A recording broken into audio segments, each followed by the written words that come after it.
स्वागत है। आज हम एक ऐसी ऐतिहासिक घटना पर चर्चा करने वाले हैं जो प्रशांत महासागर के उत्तर पश्चिम में घटी थी। साल था 1859। आपने बहुत से सीमा विवादों के बारे में सुना होगा, पर क्या किसी ऐसे विवाद के बारे में सुना है जहां दो बड़े साम्राज्य आमने सामने आ गए हों, सेनाएं तैनात हो गई हों और रक्त की एक बूंद भी ना बही हो? लेकिन इस पूरी कहानी में सबसे हैरान करने वाली बात क्या है पता है? इस इतने बड़े अंतर्राष्ट्रीय तनाव में सिर्फ एक ही जान गई थी, और वो किसी सैनिक की नहीं बल्कि एक खेत के सुअर की थी। अब आप जरूर सोच रहे होंगे कि भाई, एक आम सा खेत का जानवर दो विशाल साम्राज्यों के बीच ग्लोबल वॉर जैसी स्थिति आखिर कैसे पैदा कर सकता है? एक तरफ विशाल सेनाएं और दूसरी तरफ एक अकेला सुअर। ये सुनने में जितना अजीब लगता है, इसकी शुरुआत उतनी ही भौगोलिक उलझनों से जुड़ी है, जो दरअसल नक्शों को पढ़ने में हुई एक छोटी सी गलतफहमी थी। तो चलिए थोड़ा पीछे चलते हैं। सारी उलझन शुरू हुई दरअसल 1846 की ओरेगन ट्रीटी से। इस संधि का मेन मकसद था अमेरिका और ब्रिटेन के बीच चल रहे लंबे सीमा विवाद को हमेशा के लिए सुलझाना। तय हुआ था कि सीमा रेखा 49th पैरेलल से होते हुए चैनल के बीच से गुजरेगी और वहां से प्रशांत महासागर तक जाएगी। सुनने में बड़ा आसान लगता है ना, एक बिल्कुल सीधी सी लकीर, लेकिन यहीं पर एक बहुत बड़ी कूटनीतिक चूक छुपी हुई थी। दरअसल उस वक्त जिन्होंने ये ट्रीटी लिखी, उन्हें आइडिया ही नहीं था कि पुराने नक्शों में दो अलग अलग ऐसे रास्ते थे जहां से जहाज गुजर सकते थे। नतीजा क्या हुआ? अमेरिका बोलता था कि सीमा हार्लो स्ट्रीट से गुजरती है, जिसके हिसाब से सैन जुआन आइलैंड्स पूरी तरह अमेरिका का हिस्सा थे। वहीं ब्रिटेन का कहना था कि सीमा रोज़ारियो स्ट्रीट से गुजरती है, जो उन्हीं द्वीपों को ब्रिटिश क्षेत्र बनाता था। दोनों अपनी जगह सही थे, और दोनों ही देशों के लोग एक ही द्वीप पर आकर बसने लगे। ये बिल्कुल एक कूटनीतिक टाइम बॉम्ब जैसा था। और फिर आया वो दिन जिसने इस टाइम बॉम्ब में आग लगा दी। 15 जून 1859। एक बिल्कुल शांत हरा भरा आलूओं का खेत, जहां मिट्टी और फसल की सौंधी महक थी। यही वो जगह थी जहां पिछले एक दशक से दबा हुआ तनाव अचानक से फट पड़ा। सिर्फ एक आलू के खेत में ऐसी अनोखी घटना हुई जिसने इस अंतर्राष्ट्रीय संकट की शुरुआत की। यहाँ एंट्री होती है हमारे दो मेन किरदारों की। एक तरफ थे लाइमन कटलर, एक परेशान और गुस्से में भरे अमेरिकन किसान जो हाल ही में द्वीप पर आकर बसे थे। दूसरी तरफ थे चार्ल्स ग्रिफिन, एक आयरिश व्यक्ति जो ब्रिटिश हडसन्स बे कंपनी के लिए काम करते थे। ग्रिफिन के पास एक विशाल काले रंग का बर्कशायर सुअर था, जिसे वो पूरी तरह खुला घूमने देते थे।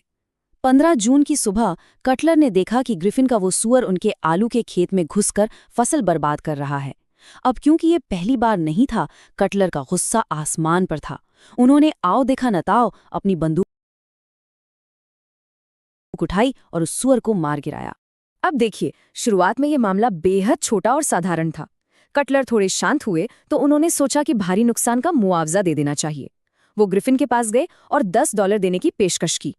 जरा सोचिए, शुरुआत में ये सिर्फ और सिर्फ पड़ोसियों के बीच का एक मामूली सा विवाद था। एक परेशान किसान, एक मरा हुआ सुअर और महज $10 का हर्जाना।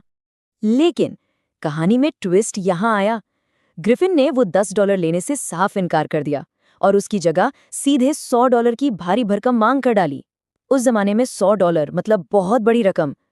कटलर ने तुरंत मना कर दिया और कहा कि सुअर उनकी जमीन पर अनाधिकृत रूप से घुसा था, इसलिए एक पैसा एक्स्ट्रा नहीं मिलेगा। बात इतनी बढ़ गई कि ब्रिटिश अधिकारियों ने आके कटलर को गिरफ्तार करने की धमकी दे दी। इस एक धमकी से वहां रहने वाले सारे अमेरिकन नागरिक भड़क गए और उन्होंने अपनी मदद के लिए सीधे अमेरिकन सेना को बुला लिया। तो देखते ही देखते एक छोटा सा प्रॉपर्टी का झगड़ा भयानक सैन्य संकट में बदल गया।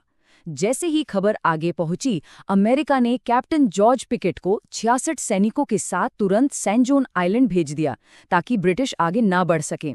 जवाब में ब्रिटिश गवर्नर जेम्स डगलस ने कैप्टन जॉफ्री हॉर्नबी के नेतृत्व में सीधे 3 लड़ाकू जहाज भेज दिए। हालात अचानक से किसी के भी नियंत्रण से बाहर हो रहे थे।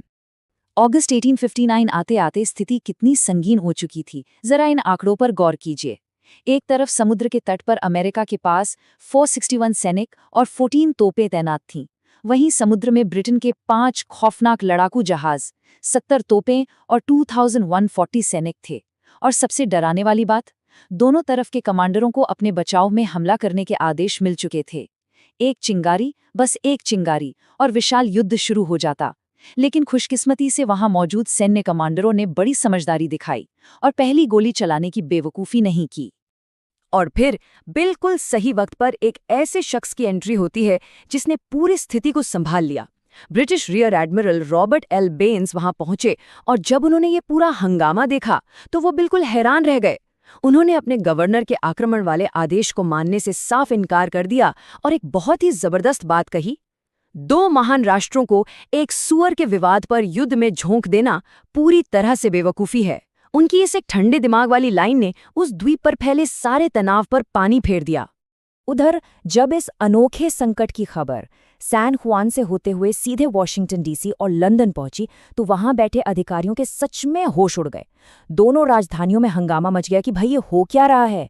तनाव को जल्दी से जल्दी खत्म करने के लिए अमेरिका ने जल्दबाजी में अपने सबसे अनुभवी जनरल विनफील्ड स्कॉट को वहां भेजा। अब दोनों देश इस मसले को युद्ध से नहीं बल्कि बातचीत से सुलझाना चाहते थे।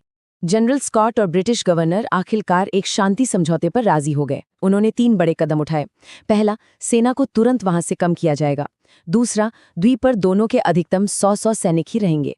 और तीसरा, द्वीप के उत्तर में बनेगा इंग्लिश कैंप और दक्षिण में अमेरिकन कैंप। सबसे दिलचस्प बात बताऊं आपको, ये जॉइंट ऑक्यूपेशन अगले 12 सालों तक इतनी शांति से चला कि दोनों कैंप्स के सैनिक आपस में मिलते जुलते, त्योहार मनाते और एक साथ खेलकूद के टूर्नामेंट्स भी आयोजित करते थे। खैर, इस मसले को हमेशा के लिए सुलझाना तो था ही।